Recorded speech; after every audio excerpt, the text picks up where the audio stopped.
परम सत्कार्यो गुरु प्यारी सात संगत जी, राधा स्वामी जी। सात संगत जी, आज 26 तारीख को बाबा जी ने दिल्ली के छतरपुर में संगत को ओपन कार दर्शन देने के साथ साथ सवाल जवाब भी किए थे जी। और इस दौरान हजूर जी भी साथ में ही थे जी। कल भी बाबा जी ने दिल्ली के छतरपुर में संगत को दर्शन दिए थे जी और सवाल जवाब भी किए थे जी। कल के सवाल जवाब भी हमने संगत के साथ शेयर किए थे जी। जो संगत कल हुए सवाल जवाब भी सुनना चाहती है तो आज के सवाल जवाब सुनने के बाद इस वीडियो के डिस्क्रिप्शन में जाकर सुन सकती है जी। लिंक हमने डिस्क्रिप्शन में दे दिया है जी। आइए अब आज 26 तारीख के सवाल जवाब सुनते हैं जी। एक लड़की ने बाबा जी से पूछा कि बाबा जी, मेरे बाबा जी ने बहुत पहले नामदान ले लिया था, लेकिन अब वो गलत चीजें खाते और पीते हैं और जब मैं उन्हें रोकती हूँ तो वो मुझे डांट देते हैं। तो बाबा जी ने समझाया कि बेटा, हमें अपने माँ बाप को कुछ नहीं कहना है। वो जो करते हैं आप उन्हें करने दो। जिस दिन उन्हें एहसास हो जाएगा वो अपने आप रुक जाएंगे, लेकिन आपको माँ बाप के साथ बहस नहीं करनी। फिर यही लड़की कहने लगी कि बाबा जी, मैं आगे पढ़ना चाहती हूँ, लेकिन मेरे माँ बाप मेरी शादी करवाना चाहते हैं। तो बाबा जी ने समझाया कि बेटा, माँ बाप के ऊपर उनके बच्चों की जिम्मेदारी होती है। आप उन्हें अपनी जिम्मेदारी निभाने दो। फिर एक लड़का बाबा जी से पूछने लगा कि बाबा जी, मैं जब भी पढ़ाई करने बैठता हूं तो मैं बहुत डिस्ट्रैक्ट हो जाता हूं, मेरा ध्यान भटक जाता है। तो जो बाबा जी ने हंसते हुए कहा कि बेटा, कोई विरला ही लड़का होगा जिसका ध्यान पढ़ाई के समय भटकता नहीं होगा। फिर बाबा जी ने इस लड़के को समझाया कि बेटा, अगर अभी ध्यान लगा के पढ़ोगे तो सारी उम्र मौज मेला कर सकेगा, और अगर अभी पढ़ाई में ध्यान नहीं लगाया तो सारी उम्र धक्के खाने पड़ेंगे। फिर एक भाई ने पूछा कि बाबा जी, हुजूर बड़े महाराज जी कहा करते थे कि डंडे वाली सरकार आएगी, तो मेरा सवाल ये है कि क्या अब फिर से डंडे वाली सरकार ही आ रही है? ये सुनकर पहले तो संगत हंसने लगी और उसके बाद बाबा जी और हुजूर जी ने एक दूसरे की तरफ देखा और हुजूर जी भी हंस पड़े। फिर एक भाई ने बाबा जी से पूछा कि बाबा जी, मेरा मन नहीं लगता। तो बाबा जी ने सवाल पर समझाया कि बेटा, इंसान के अंदर बहुत सारी इच्छाएं होती हैं, इसीलिए हमारा मन एक जगह पर ना तो टिक पाता है और ना लग पाता है। लेकिन हमें मालिक ने विवेक की ताकत दी हुई है, हमें उस ताकत का इस्तेमाल करना चाहिए। फिर यही लड़का कहने लगा कि बाबा जी, मेरी मम्मी हम दोनों भाइयों को संग ले जाना चाहती है, लेकिन हम नहीं जाते। तो बाबा जी ने समझाया कि बेटा, माँ बाप अपने बच्चों की भलाई सोचते हैं। आपकी मम्मी आपके भले के लिए ही आपको सत्संग पर ले जाना चाहती है। फिर एक बहन ने पूछा कि बाबा जी, कभी कभी कोई ऐसी सिचुएशन आ जाती है कि मन कुछ कहता है और दिमाग कुछ और कहता है। उस समय हमें समझ नहीं आता कि किसकी बात माने, मन की या दिमाग की। तो बाबा जी ने समझाया कि बेटा, मालिक ने हमें जिंदगी दी है। इस मन पर काबू पाने के लिए और हम मन के ही गुलाम हो बैठे हैं। ऐसी किसी भी सिचुएशन में हमें अच्छा या बुरा दोनों बातें सोचकर आगे बढ़ना चाहिए। फिर एक लड़का बाबा जी से कहने लगा कि बाबा जी, मेरा भाई गलत तरीके से पैसे कमाना चाहता है और वो अभी यही संगत में ही बैठा है और उसका कहना है कि अगर बाबा जी उसको ऐसा करने से मना कर देंगे तो वो ऐसा नहीं करेगा।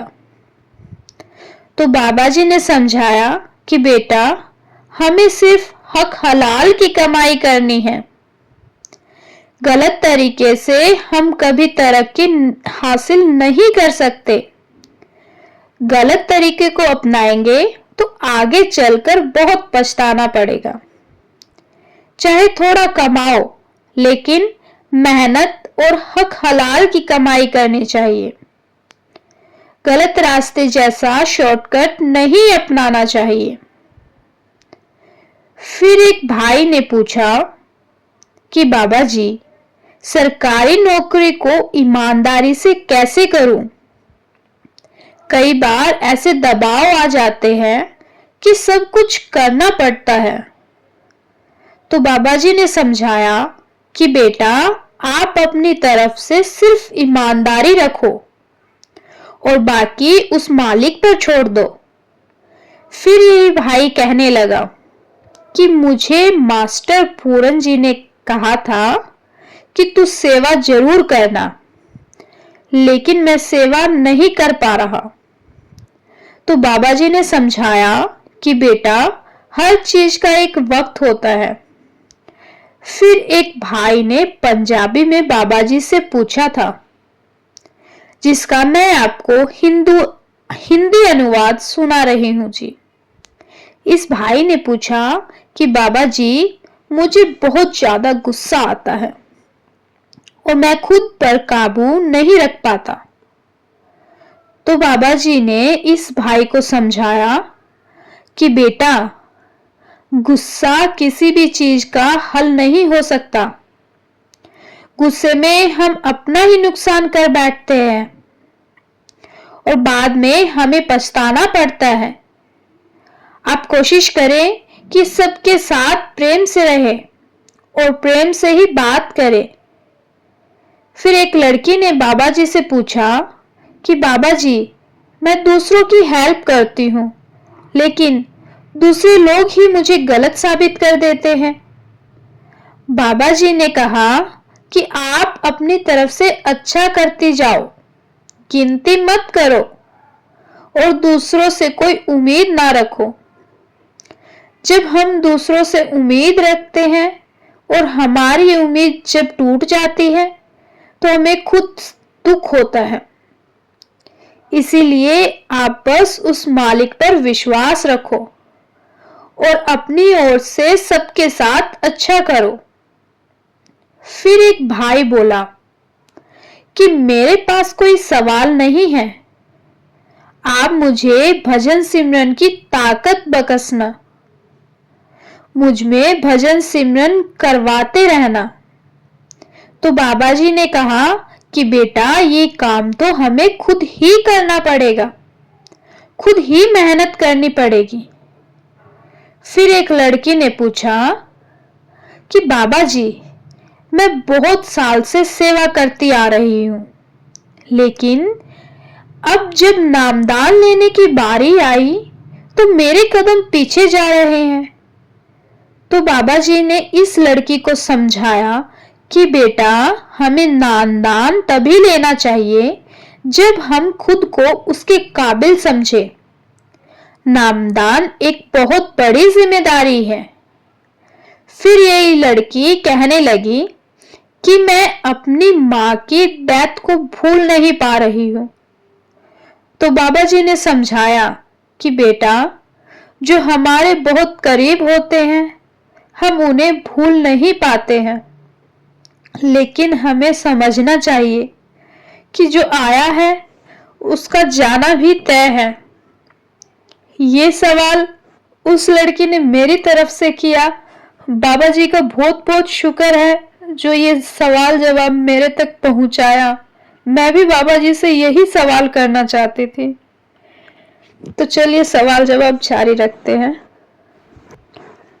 फिर एक लड़का बाबा जी से कहने लगा कि बाबा जी, राधा स्वामी जी और हुजूर जी को कहने लगा कि गुरु महाराज जी को भी राधा स्वामी जी। ये सुनकर बाबा जी हंसते हुए बोले, तूने मुझे तो बूढ़ा बाबा बना दिया और इनको गुरु महाराज जी।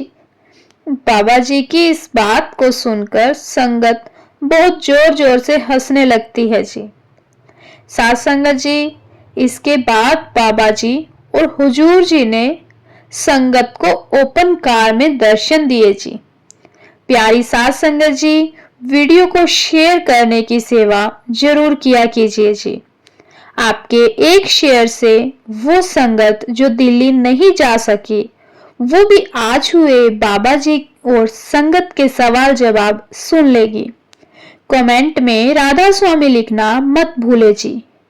और जो संगत इस चैनल पर पहली बार आई है, उन सभी संगत जी से मेरी विनती है कि संगत के अपने इस चैनल को सब्सक्राइब करना ना भूले जी और इस चैनल का एक हिस्सा बने जी। गुरु प्यारी साथ संगत जी, राधा स्वामी जी।